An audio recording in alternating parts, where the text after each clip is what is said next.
Muchas gracias por aceptar esta invitación para una entrevista con la revista Etnográfica y bueno, hay que empezar por un lado. Yo creo que bueno, la pregunta cliché, pero al mismo tiempo muy interesante siempre de proponer es un poco pensar, hacer ese ejercicio retroactivo y pensar o recordar cómo y por qué entraste en antropología, ¿no? ¿Hubo algo concreto que te llevó a meterte en este mundo o no? Sí,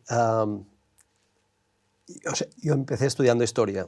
Yo quería estudiar historia, supongo que con un poco una idea un poco romántica de vivir en otras épocas y estar... Y haciendo la carrera de historia, tomé una asignatura que no sabía ni qué era, Introducción a la Antropología Social, ¿no? Y, bueno, suena suficientemente exótico.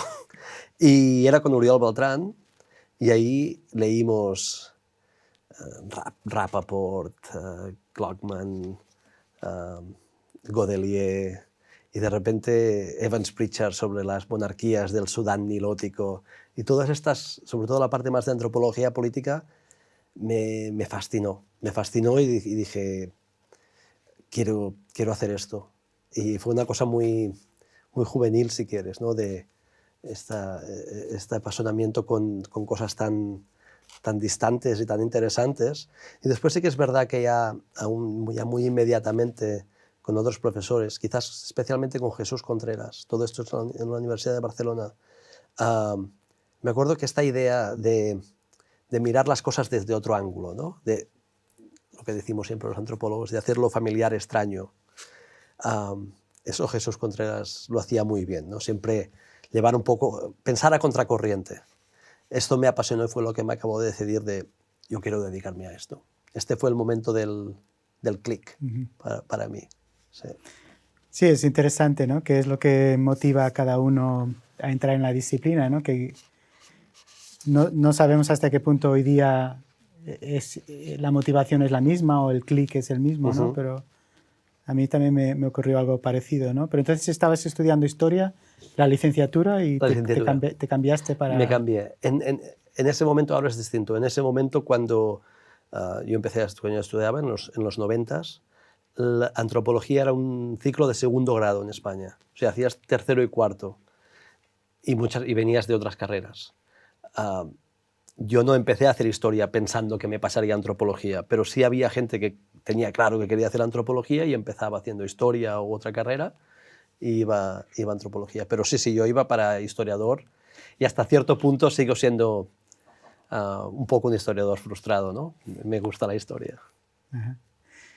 Y luego, bueno, seguiste hasta el doctorado, ¿no? Sí. En la Universidad de Barcelona. Lo hice todo en Barcelona hasta me doctoré en el 2006, con 30 años, y ahí es donde me salió un postdoc para ir a la Universidad de Toronto a trabajar con Gavin Smith. Mi directora de tesis doctoral era Susana Narodsky, y habían trabajado con Gavin en varias cosas, pero especialmente en este libro que se llama Immediate Struggles, que salió más o menos en esas fechas, en 2005, una cosa así. Y yo lo había leído y me interesaba el trabajo de Gavin de manera más general, y cuando salió la oportunidad, él me acogió en Toronto. Estuve en Toronto 3 años largos y allí después me salió un trabajo en la Universidad de Buffalo y empecé en 2011 y bueno, ahí sigo. ¿Y cómo ve ese cambio, ¿no? Entre no solo una antropología, una disciplina académica, sino también un ambiente institucional y burocrático tan diferente? Ese cambio, ¿cómo lo viviste, pero también cómo lo ves hoy, ¿no? Sí. Pasados tantos años. ¿Hay alguna conclusión, algo que te...? Lo primero que diré, y antes de decir nada más, es que yo llegando a Norteamérica y viniendo de aquí un poco, hay a veces un poco una sensación de inseguridad, de venir más desde la periferia, ¿no? Yo me sentí, o me di cuenta, y lo veo hoy, yo venía muy bien formado, sobre todo de la licenciatura. Yo venía, digamos, yo tenía una base en antropología, pero también en conocimiento general buena para la edad que tenía y tal. O sea, no tenía nada que hacerme sentir menos, digamos. Quizás los programas de doctorado ahí sí que son un poco más exigentes que aquí, pero bueno, con la licenciatura y tal yo iba bien preparado, creo. Lo que cambia es, como tú dices, hasta que te aprendes cómo funciona el ecosistema norteamericano de universidades, los programas, esto, tardas tiempo en situarte y en entenderte y en saber de lo que hablas. También la otra sorpresa, ¿no?, de que como sí que estás más cerca de los centros de producción de conocimiento, claro, de repente la gente que hasta ese momento solo has leído y con lo cual solo son un nombre, pero básicamente son unas ideas en un papel, de repente pasan a ser alguien que tiene piernas, habla y tal. Quizás no está en tu departamento, pero viene a dar una charla o es amigo de alguien que está en tu departamento, ¿no? De repente, no sé, David Harvey es David, ¿no? Ya no es Harvey, ¿no? Sí. Y eso, por un lado, es chocante, por el otro también es verdad que yo creo que crea otra manera de pensar las ideas, las sitúas más, no tanto en un perfil psicológico, sino en una ubicación específica dentro del ecosistema. Entiendes más que las ideas están situadas. Son menos ideas en un papel y más ideas y trabajos que existen dentro de una existencia real, de unas vidas reales. Yo creo que esto fue para mí bastante chocante. Supongo que eso también es parte de hacerse mayor, no solamente... Pasa que en mi caso se juntan las dos cosas, ¿no? Hacerse mayor y hacerlo en otro país. Luego otra cosa que, como me preguntas, ¿no?, que digamos, ¿qué contrastes veo? Una cosa que me parece muy buena que pasa en Norteamérica, en la antropología norteamericana, tanto en Canadá como en Estados Unidos, que aquí yo creo que se está perdiendo un poco a nivel europeo, sin duda a nivel español, que es el que conozco mejor, es la importancia del libro, la monografía. La monografía aquí como que vale menos, no sale a cuenta, ¿no? Desde la perspectiva de... Y seguramente es verdad que con las métricas que utilice la institución de turno, el ministerio de turno, no te sale a cuenta. Mientras que en Norteamérica la idea de que en antropología social, cultural, como le llaman ellos, la monografía es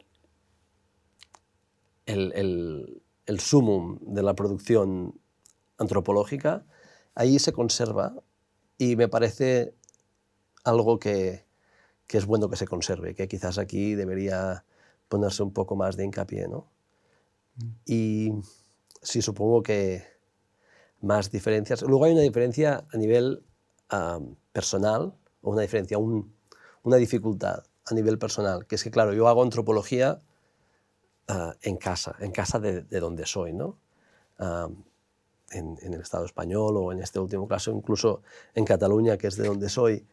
Y claro, cuando escribes para un público español o que como mínimo tiene interés en lo que sucede en España, das muchas cosas por sentadas. Hay muchos conocimientos que ya sabes que son compartidos. Implícitos o exacto. Sí, asumidos. Y que no tiene mucho sentido meditar mucho sobre ellos porque sería meditar sobre lo obvio, ¿no? Mientras que cuando escribes para, ya no solamente en inglés, sino estando situado académicamente en una universidad extranjera, en este caso, ¿no?, de Estados Unidos, claro, escribes para otro público. Tienes que pensar hasta qué punto las cosas que tú asumes como obvias, quizás tienen que ser explicadas simplemente como conocimiento general, quizás no son tan obvias. Quizás necesitas repensarlas más de una vez. Y eso crea dificultad también porque no quieres, al menos en mi caso, una cosa que siempre me preocupó mucho, no quería hacer un libro que fuera, o cualquier libro o artículos, lo que sea, que fuera solo para consumo americano. No quería leer una cosa que pareciera exótica para un americano, pero que después lo leyera un catalán o un español y dijera, bueno, eso ya lo sabemos, cuéntanos algo nuevo, ¿no? Eso para mí era una dificultad bastante grande que hasta cierto punto no he resuelto. Creo que es una tensión permanente que está ahí, pero con la que sí que aprendo. No tener que preguntarme cosas que son obvias. Y luego la otra cosa es, una es el conocimiento. Por ejemplo, en la parte de Estados Unidos que yo vivo, no se entiende que alguien que trabaje la tierra, o sea, la idea de que un campesino, un agricultor, lo que sea, tiene una granja. Pues no, en muchas partes, como tú sabes, de aquí viven en un pueblo y tienen una casa y van a trabajar. Esas cosas que dicen, no, ¿esto hay que explicarlo? Bueno, sí, porque ellos se ponen en la cabeza su idea del farmer, del Midwest y tal, ¿no? Hay cosas que hay que explicar, pero también te ayudan a ti pensar, bueno, claro, es que las pautas de asentamiento en el territorio no hay que darlas por sentadas, hay que explicarlas.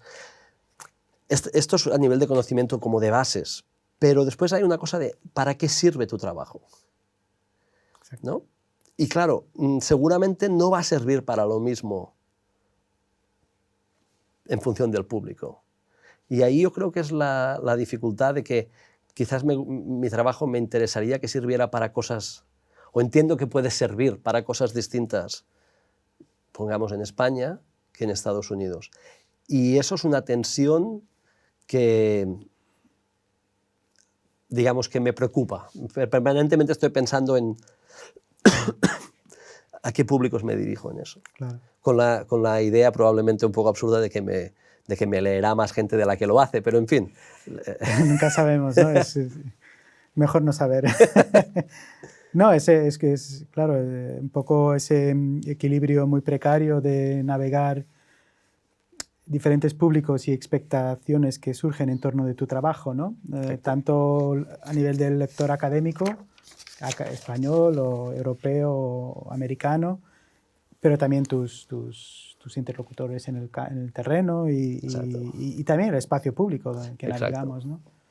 Y creo que estamos siempre intentando navegar esto lo mejor posible y a veces, en fin, nos sale bien y otras no tanto, ¿no? Correcto. pero sí que es interesante ese ejercicio, ¿no?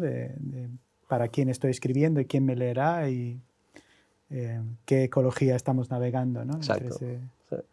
Pero también te quería preguntar, porque tu doctorado fue en torno a, bueno, fue en Palma de Mallorca, en torno a temas de antropología urbana, de, en fin, turismo, neoliberalismo, patrimonio también. Y ese cambio de doc a postdoc, ¿no? También supuso un cambio físico de terreno. Y mi curiosidad es un poco, o sea, ¿qué motivó ese cambio? Si fue también una opción motivada también por el nuevo puesto en Toronto o había algo personal también allí a nivel de cambio, porque también es un trabajo de campo también muy diferente, ¿no? Incluso a nivel físico, sí. No es lo mismo pasear, con todo el respeto para tu trabajo de campo en Palma, pero o sea, navegar un poco un ambiente de barrio urbano que estar ahí, como tú describes también en tus libros y artículos de atravesar el paisaje catalán, ¿no? Profundo, ¿no? O sea, son experiencias muy radicalmente diferentes, ¿no? ¿Y qué pasó en ese cambio? O sea, ¿qué motivó y cómo? Sí, yo diría que son dos cosas. Sí que coincide con el paso de doc a postdoc y seguramente que el cambiar de estar en Barcelona o en Toronto influyó. Pero es verdad que yo iba con la idea de este cambio desde antes de irme. O sea, enseguida que me doctoro digo, ¿cuál es lo siguiente que quiero hacer? Y ya estaba pensando en la línea de lo que hice después. Es decir, que la influencia seguro que está, pero no es directa. Yo diría que la principal motivación que tuve, bueno, una son ganas de hacer cosas distintas, no quedarte muy encasillado, etcétera, ¿no? Pero la principal motivación que me lleva de uno a otro es, claro, yo cuando estoy haciendo mi trabajo de campo y publicando y tal en Palma, en Mallorca, estoy escribiendo sobre el boom inmobiliario. En ese momento quizás no le llamábamos así o a medias, pero digamos, porque el boom inmobiliario existe cuando es boom inmobiliario, pero sobre todo existe cuando se convierte en crisis, ¿no? Es un término hasta cierto punto más creado retrospectivamente que durante el momento. Y tanto, digamos, con el boom como con la crisis, yo tenía dos pequeñas frustraciones. Una, que la imagen que se daba de ello era una imagen muy urbana, muy ligada a las estrecheces que pasaban en el mundo urbano, que no quiero, que eran reales, digamos, no las quiero minimizar, pero una imagen muy urbana y también de lo que había sido el boom inmobiliario, ¿no? Que evidentemente pues, había tenido un impacto tremendo en zonas de costa, pero también en centros urbanos o en periferias, pero muy urbano. Y eso me creaba una cierta frustración. La otra cosa que me creaba, no una frustración, pero que quería ver otras caras de esto. Y la otra cosa que está, yo creo, muy conectada con esto es en ese momento donde el impacto de lo que pasó era tan grande, uno tenía la sensación que ha pasado lo mismo en todos los lados, ¿no? Que todo el mundo ha sido presa de esta locura inmobiliaria, etcétera, ¿no? Inmobiliaria, de construcción de infraestructuras, etcétera. Pero luego uno, yo que además no soy de ciudad, ¿no? Soy de ciudad pequeña, te das cuenta que dices, bueno, el boom inmobiliario no llegó a todos los rincones de España. Hay lugares donde no subieron los alquileres, o subieron poco, o no se construyó ninguna casa nueva, o ningún bloque nuevo, ¿no? Donde no hay turistas. Esa España existe, y esta Cataluña. Entonces, me interesó ver la España del no boom, porque tenía la convicción que al menos partes de esa España del no boom eran parte del boom, solo que cumplían otras funciones dentro de ese boom. Es decir, jugaban un papel más metabólico, digamos, ¿no? Permitían que el boom sucediera siendo suministradoras de energía, de agua, en algunos casos quizás incluso de mano de obra. Jugaban otro papel como escondido, necesario para esa economía, pero a la vez periférico dentro de esa economía.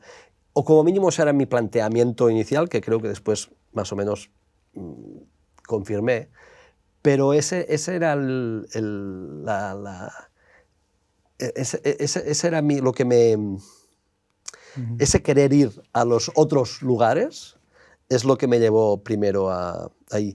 Luego también hubo, pero eso fue posteriormente, unas ganas de volver a hacer un tipo de antropología que yo había leído en la carrera, que creía que se había dejado de hacer, ¿no? La antropología de, no sé, Joan Frigoulet, de Isidoro Moreno, Luque Baena, Ignasi Terradas.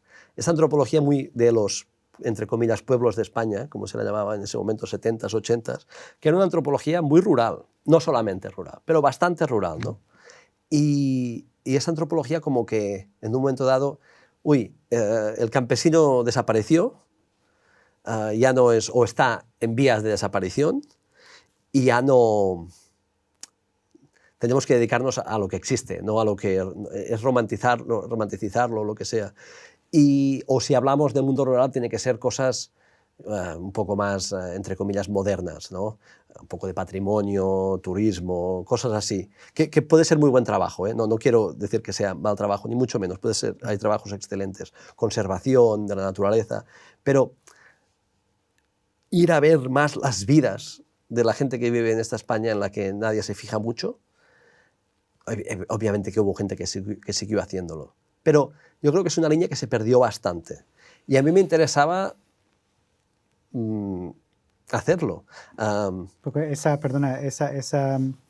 no sé si estamos hablando, creo que sí, ¿no? El mismo proceso, ¿no? Lo que se llama de España vaciada, y que ese vacío, se confunda un poco ese vacío físico o esa idea del abandono con un vacío epistemológico también, ¿no? o de invisibilización, ¿no? Totalmente. Dices, ¿no? de lo rural. Totalmente. En ese sentido yo creo que la antropología, en cierta manera, ha reflejado ese proceso de vaciamiento, digamos, como tú dices, un vacío de significado, ¿no? El término España vacía es problemático en muchos sentidos, pero es verdad que ha hecho fortuna, ¿no? Y hay que preguntarse por qué hace fortuna. Entonces, no sé si quieres hablar de esto ahora o más tarde, pero digamos, Sí. pero sí, yo creo que hasta cierto punto no diré desinterés de la antropología, que por cierto yo creo que ya no se ha corregido. Yo creo que hay mucho más trabajo pasando ahora mismo en la España rural, pero cuando te estoy hablando de finales de hace 2010, hay mucho menos. Sí. Hay mucho menos. Sí, en ese sentido, tu trabajo, claro, yo, bueno, como te comentaba, creo que tu libro, Power Struggles, ahora me he confundido, Power Struggles, Dignity, Value and the Renewable Energy Frontier in Spain. Claro, el trabajo de campo es precisamente a partir de esa década de 2010, ¿no? Sí. Y es cierto que ahora el paradigma, o por lo menos la mirada hacia estos temas ha cambiado.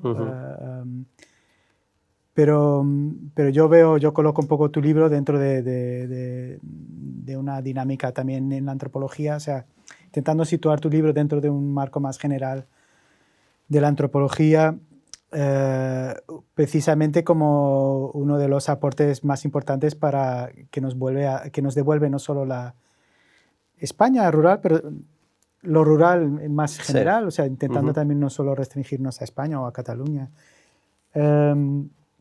pero también incorporando nuevos abordajes y problemas, ¿no? Y uno de ellos es precisamente el tema de la energía, Sí. Que en fin, como tú demuestras en tu libro también, o sea, no es nuevo, lo que hay son nuevos paradigmas, nuevos lenguajes. Sí.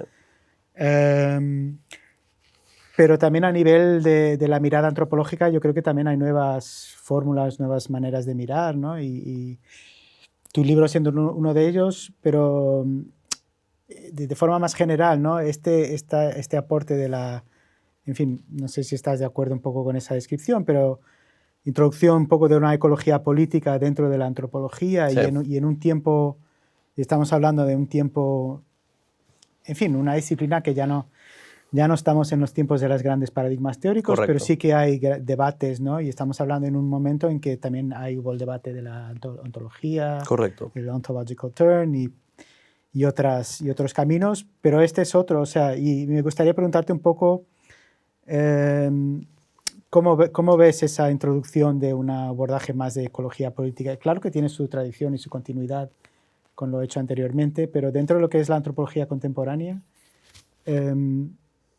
¿cómo ves esto, no? Porque aquí también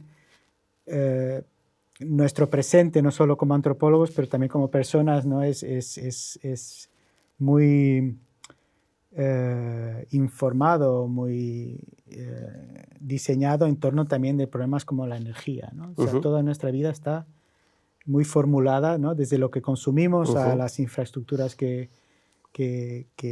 las que habitamos, está todo muy determinado por una energía, ¿no? Y tu trabajo, como el de Dominique Boyer y otros, Simon Howe y otros, es precisamente llamarnos la atención. Mira, sí. Esto tiene, o sea, hay varias escalas y dimensiones, pero claro, no toda la antropología es esto, ¿no? Entonces quería preguntarte un poco cómo ves tu aporte de estos debates dentro del campo de la antropología general. Sí. No sé si estás de acuerdo con eso. Sí que estoy de acuerdo. De hecho, me halaga y gracias. Por un lado, creo que lo de pensar en términos de energía, o al menos entrar por ese ángulo, tiene ventajas importantes. Una ventaja es que la antropología, al menos la antropología más etnográfica, ¿no? Siempre va a estar muy anclada en un territorio concreto, con lo cual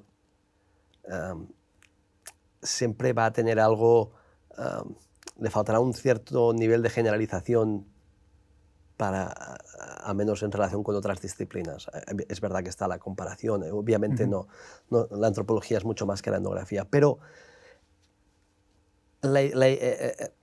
entrar a través de la energía hace casi lo contrario, ¿no? De repente hablas de algo que está en todos lados, ¿no? Y que tanto como concepto, pero también como cuestión, como preocupación en el debate público, etc. O sea, eso creo que tiene sus ventajas. Por el otro lado, a mí sí me ha interesado bastante, o creo, por ejemplo, que siempre me ha sorprendido que fuera más la geografía la que de algún modo se apropiara de la ecología política, ¿no? No lo hacen solo exclusivamente. no exclusivamente, pero un poco los geógrafos han sido los que han marcado la pauta. Y eso, nada en contra de los geógrafos, ni mucho menos. Tengo mucha relación con la disciplina y con muchos geógrafos, pero sí me parecía sorprendente que, bueno, hay una capacidad de la antropología para comprender cosas desde el terreno que me parecía que no se aprovechaba y que se tenía, y no me lo inventé yo esto, pero digamos, se tenía que enfatizar más esta capacidad de hacer ecología política con las herramientas de la antropología. Es decir, a partir de, en este caso, si haces una monografía, a partir de la etnografía. Eso sí me interesaba porque además yo creo que la ecología política, en cierto modo, no deja de ser más que añadir un ángulo, llámale político, un ángulo más construido también a toda la cuestión de la ecología cultural, en cierto modo. Y digamos, hay esta tradición de la ecología cultural, que todos, como te diría, ¿no? Mi primer curso de antropología leía a Rapaport, ¿no? Pero de repente... Desmond Morris era muy popular en su... Exacto. Marvin Harris. Marvin Harris, yes. Exacto, has leído toda esta gente, que son, sí. Pero de algún modo después, como que la misma gente que quizás se consideren seguidores o influenciados por esto, no están trabajando mucho en temas ecológicos. Y eso me parecía algo que no tenía mucho sentido, y de hecho hay mucha gente, creo, hoy en día que trabaja más o menos en esa línea. O sea, que no me considero más parte de una generación, digamos, que se ha dado cuenta de esto y que intenta resolverlo. Luego, claro, lo de la energía también tiene sus trampas, ¿no? En el sentido de que hasta cierto punto puede haber una sobreenergización del campo de la ecología política. Sí, pero también es cierto que el campo político está, o sea, el debate de la ecología está colonizado por el tema de la energía. Claro, ¿no? Claro. A nivel político y social. Claro, y esta colonización, como lo has llamado, es hasta cierto punto, tiene que ver con muchas cosas, pero hasta cierto punto tiene que ver con lo que Jorge Riechmann habla, la visión túnel, ¿no? Una visión donde se equipara, o sea, cambio climático, emisiones CO2, el problema es emitir menos CO2, la manera de resolver esto es instalar, por ejemplo, renovables o hablar del petróleo. Claro, aquí hay una cadena de silogismos simplificada, ¿no? O sea, donde resolvemos que la solución a los problemas ecológicos existentes en nuestro día de hoy y que arrastramos de hace décadas, etcétera, es instalar más renovables o tener un debate sobre esto. Claro, aquí se pierden muchas cosas. Aquí no hablamos de biodiversidad, no hablamos de usos de herbicidas, no hablamos de cuánta energía se consume, en fin, hay muchas cosas que se pierden ahí. Y hasta cierto punto, aunque obviamente creo que es importante que la antropología participe en estos debates, y yo intento hacerlo, hasta cierto punto es verdad que tenemos que ir con cuidado de no caer en la trampa de que todo es energía ahora, de que todo lo otro no cuenta y ahora lo único que tenemos que hacer es hablar de energía. No sé si vas por ahí con tu pregunta. Sí. Pues, aunque yo no soy un buen ejemplo porque hablo de energía, pero sí creo que es importante no reducirlo todo a ello. No perder de vista esta... Pero por otro, tu trabajo también ha permitido, diría yo, ¿no? En este espacio de ya 15 años, por lo menos, ¿no? De entender, o sea, de tener una visión más longitudinal, incluso ya, y lo digo un poco imaginando un poco desde tu lugar de trabajo de campo etnográfico, de cómo tus interlocutores y amigos han vivido varios paradigmas políticos, ideológicos en torno a estos temas, ¿no? Y ahí en tu libro hablas también de lo nuclear, por ejemplo, Sí. y hay el debate actual sobre dónde situar lo nuclear dentro de estos paradigmas. Sí, sí, sí. Y luego los viejos y nuevos modelos de energía eólica, en fin, todo los nuevos paradigmas ahora de la transición energética, qué tipo de nuevo minería, por lo tanto, también hay ese lado retrospectivo que también se puede hacer, Sí. ¿no? Ese trabajo de pensar, ¿no? Porque este lenguaje también como tú dices, de necesidad de sostenibilidad, de necesidad de cambio y tal, tampoco es nuevo en sí, ¿no? Lo que ha ido es actualizando el lenguaje y la infraestructura, pero al mismo tiempo, ¿no? En los años 80 ya se hablaba y ahí tenemos, ¿no? Nuestro colega Felipe, que está por ahí trabajando en Tarifa, donde hace ya décadas que hay, Sí. o sea, hay varias generaciones de parques eólicos. Sí, y sí. por lo tanto, también yo incluiría también en esa necesidad también de perspectiva crítica sobre estos procesos, esa necesidad de volver atrás, ¿no? No sé si tú en tus interacciones también con tus amigos en Terra Alta, ¿no?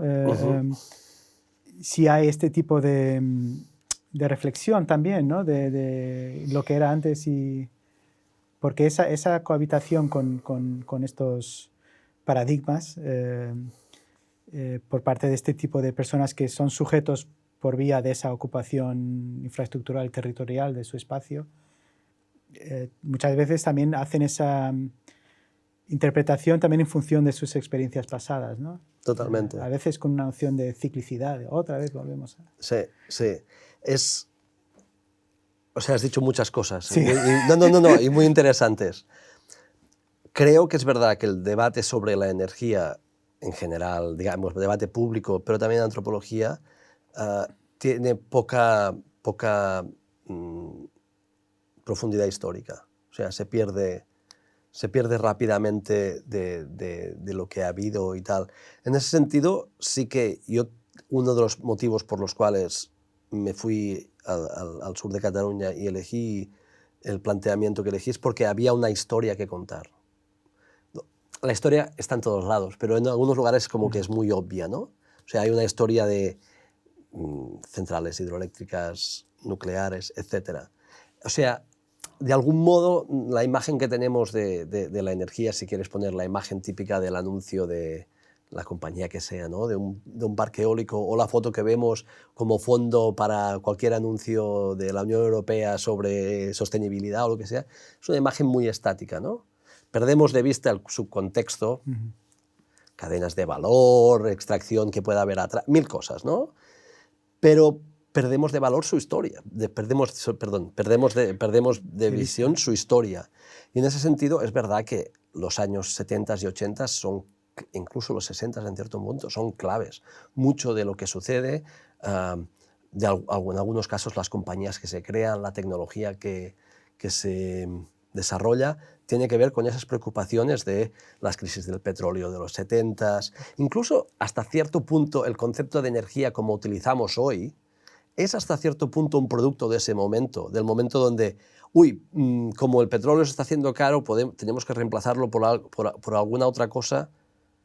En ese caso se apuesta por la nuclear fundamentalmente. Lo llamamos a todo energía y ves, es lo mismo, ¿no? Esto lo habla Tim Mitchell en Carbon Democracy, que hay incluso hasta cierto punto el concepto tiene que ver con esa idea de sustitutibilidad o como de sustitución entre fuentes. O sea que sí, que creo que tener esta profundidad histórica. En los 70 las energías renovables no se les llamaba renovables, se les llamaba alternativas. Bueno, ¿por qué? ¿No? ¿Qué nos cuenta eso? En ese caso, y ya yendo más a mi propia investigación, yo tengo me lo han contado, pero además tengo una foto que me gusta mucho poner cuando hago una presentación y tal. Es del año 80 u 81 de una feria ecológica que se hizo en uno de los pueblos de la Terra Alta, justamente en la Fatarella, que es donde yo vivía, digamos, durante mi trabajo de campo, que organizaron los jóvenes medio hippies, medio anarquistas, influenciados por el momento histórico, esto era la transición, lucha contra el franquismo y tal, pero también por la cuestión antinuclear, ¿no? Sí, se habían hecho. Sí. Exacto. Y organizaron una feria orgánica en parte porque al hacerse antinucleares buscan alternativas, queremos vivir de otra manera, el futuro hay que construirlo de otra manera. Bueno, en fin, en la feria alternativa una de las cosas que se mostraban era un aerogenerador, que si lo ves ahora es como estas camas, o sea, no sé, hacía 2 o 3 metros de altura, o sea, era un prototipo mínimo, ¿no? Es decir, a mí esta historia, a la hora de entender lo que la gente, en este caso de territorios donde después se van a instalar renovables de mucho mayores dimensiones, etc., lo que esta gente esperaba de este tipo de energía, pero también creo que hay que entender que hasta cierto punto influyen en la manera de empezar a pensar. No son meros espectadores de este proceso, son parte de este proceso, están en contacto con los ingenieros que hacen ese primer, bueno, no el primer aerogenerador del mundo, pero digamos, sí uno de los primeros aerogeneradores, o el hecho de que hasta qué punto en Dinamarca se desarrolla tanto la eólica, bueno, tiene que ver con el hecho de que hay un movimiento antinuclear muy potente en Dinamarca, ¿no? Es decir, creo que esta cuestión histórica hay que abordarla a nivel general y a nivel particular. En el caso del sur de Cataluña sí se da lo que tú has dicho, ¿no? Otra vez nos cuentan la misma historia. Otra vez tenemos que, con las presas hidroeléctricas, sí, teníamos que salvar España, con las nucleares el mundo occidental, y con las renovables el mundo entero, ¿no? Y de repente siempre teníamos que salvar, mejor aún, tenemos que salvar el mundo y en el proceso se nos promete que nos van a salvar a nosotros. Que nosotros, que somos un lugar al que nunca vienen inversiones, al que nadie nos hace caso, gracias a esto vamos a pasar a ser un polo de desarrollo, un polo industrial, en fin, dependiendo del momento, la narrativa es una u otra, pero siempre un poco esa idea. Y al final, no sé si el mundo se salvó o no, pero nosotros seguimos igual. Nuestros problemas de despoblación no han cambiado, en fin, la agricultura sigue sufriendo, etc. Entonces sí que hay un poco esa sensación de esto ya me lo han contado y ya no me lo creo. Y ahí se crea y además esto pasa aún más cuando, y no siempre, aquí no quiero reducir, pero en algunas ocasiones las compañías que me vienen a vender el nuevo proyecto son las mismas.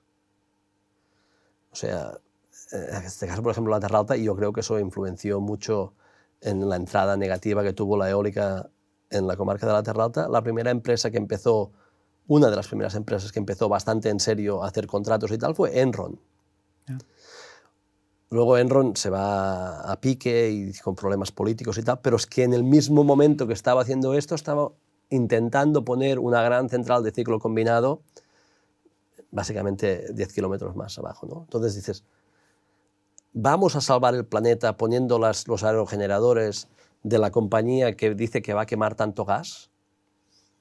Como que esas contradicciones están. Yo creo, iba por aquí tu pregunta, sí, ¿no? Sí, exacto, ¿no? Como más allá del discurso político, incluso de la mirada académica, como luego la gente, ¿no?, on the ground lo vive y... Hasta cierto punto, perdona que te interrumpa, pero hasta cierto punto yo creo que esa era la apuesta de mi investigación, y no quiero que lo que diga se interprete como una especie de populismo barato, pero aquellos que llevan 30, 40, 50 años, los que sea, conviviendo con esta infraestructura energética, y en algunos casos operándola. O sea, los trabajadores de la nuclear son los lugareños en su mayoría. O los que tienen las tierras donde van a ir las eólicas son propietarios locales, etc., ¿no? Estas personas también son los que se han movilizado contra ellas y muchas veces. O sea, ahí hay presas hidroeléctricas que no se hicieron porque hubo una movilización, en este caso en nombre de la agricultura, muy fuerte y tal. Bueno, en fin, estas personas no solamente es que tengan derecho a ser escuchadas, es que yo creo que saben algo. Exacto. Que quien no ha convivido con eso no sabe. Exacto, no son, ¿cómo se dice?, recipientes pasivos de estos procesos o sujetos, meros sujetos, son activos y incluso bastante conocedores de estos procesos. Exacto. Pero eso me lleva también a otra pregunta, ¿no? Que tú, en artículos recientes que has publicado, has trabajado bastante el tema de más, bueno, no sé si formularlo de esta manera, de la ideología política en el campo, ¿no? En lo rural, y en particular en torno de estos nuevos tiempos políticos con la emergencia del populismo, Sí. En fin, una extrema derecha activa, en particular en España y, bueno, y también en Cataluña, pero también, en fin, pudiendo hacer ese argumento a nivel más global en Europa etcétera. Pero te quería preguntar un poco, por un lado, o sea, también hay un argumento aquí también longitudinal y temporal aquí, ¿no? O sea, ¿qué hay de nuevo en ese proceso y qué hay de continuidad, ¿no? Porque por un lado, los sistemas más antiguos de latifundio más antiguos, en fin, no eran progres. O sea, había mucho conservadurismo y entonces me interesaba entender un poco mejor también, un poco a partir de tu experiencia, o sea, ¿cuál ha sido el proceso aquí? Si estamos hablando de nuevos actores y nuevas, en fin, de gente que sea de la red, que es lo que se habla muchas veces en torno del populismo, ¿no? De gente que vuelve, que estaba despolitizada y que vuelve a la política o a votar, por lo menos al acto de votar, a través de estos movimientos y de estos discursos de extrema, en fin, de ideología. O si hay más una continuidad, una cierta continuidad aliada a quizás ¿cómo se dice?, un desencantamiento con estructuras políticas y partidarias más mainstream, ¿no? El PP o incluso el PSOE. O sea, ¿qué es lo que está ocurriendo, ¿no? ¿Y qué tiene España en este caso, ¿no? España en particular en relación a Vox? O sea, si se puede hablar más de una continuidad más continental. ¿Cómo lo ves? Yo me metí a estudiar esto o a pensar sobre esto, porque desde el Journal of Peasant Studies había un interés en entender estos procesos como se estaban dando, como tú dices, a nivel global. Modi en India, Erdogan en Turquía, etc., ¿no? Duterte en Filipinas, Trump en Estados Unidos. Y entenderlo, digamos, desde esta perspectiva rural. Aquí, lo primero que creo que hay que decir es que en el caso español, el voto a la extrema derecha no es particularmente rural. O sea, de hecho, me parece un sesgo progre, digamos, porque decir, no, estos son los ignorantes del pueblo, ¿no? O sea, ya en las primeras elecciones donde Vox sacó la cabeza, que fueron las elecciones andaluzas del 18, si no me equivoco, gran parte de su voto, o los lugares donde obtiene más voto, uno de los lugares donde tiene más votos son barrios de clase alta de Sevilla, por ejemplo. Y hoy en día en Madrid obtiene votos también en barrios de clase alta y en más lugares, pero digamos para hablar de ciudades grandes. Sí que es verdad que en España rural obtiene muchos votos, y es verdad que obtiene muchos votos, sobre todo en la España rural menos vacía, aquellos donde ha triunfado bastante la agroindustria, Pienso en Almería, Murcia, partes de la Andalucía occidental, etc. Es decir, no creo que sea correcto asimilar España vacía, vaciada y extrema derecha. De todas maneras, sí que es verdad que hay una componente de voto ahí importante y creo que además, y eso es muy importante, movilizar esa idea, movilizar los problemas de la llamada España vacía, a la extrema derecha le sale a cuenta. Le sale a cuenta, una, para obtener unos votos en partes de la España vacía que están sobrerepresentados políticamente. Muchas de las provincias pequeñas españolas tienen sobrerepresentación parlamentaria, en el sentido de que tienen más escaños de lo que les tocaría, ¿no? Entonces esto tiene ciertas ventajas, pero también les permite montar un discurso que pueda extenderse más allá de esa zona, un discurso general, ¿no? Como defensores de una cierta España inmortal pero moribunda, o algo así, que hay que revivir, ¿no? Está lo que los expertos en temas de fascismo y tal llaman esta paringénesis, ¿no? Este revivir. La extrema derecha siempre pretende revivir algo que está... Make America Great Again. Eso estaba pensando. Exacto, sí. pues...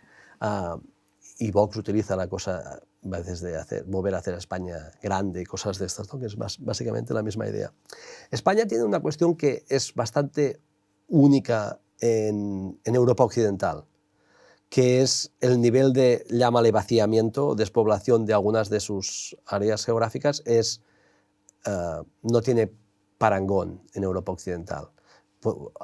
No al nivel, no en la extensión. Sí, en la intensidad o en la profundidad de esa... Exacto. Sí. En Portugal sé que hay zonas despobladas y tal, pero lo que, por ejemplo, esta antropóloga muy interesante, Dace Chinowska, habla sobre los países bálticos y tal,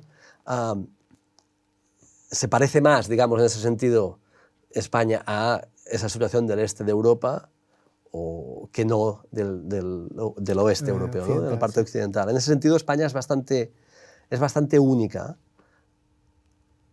Y además, la otra cosa que creo que es bastante única es que esto se ha convertido en un tema de debate.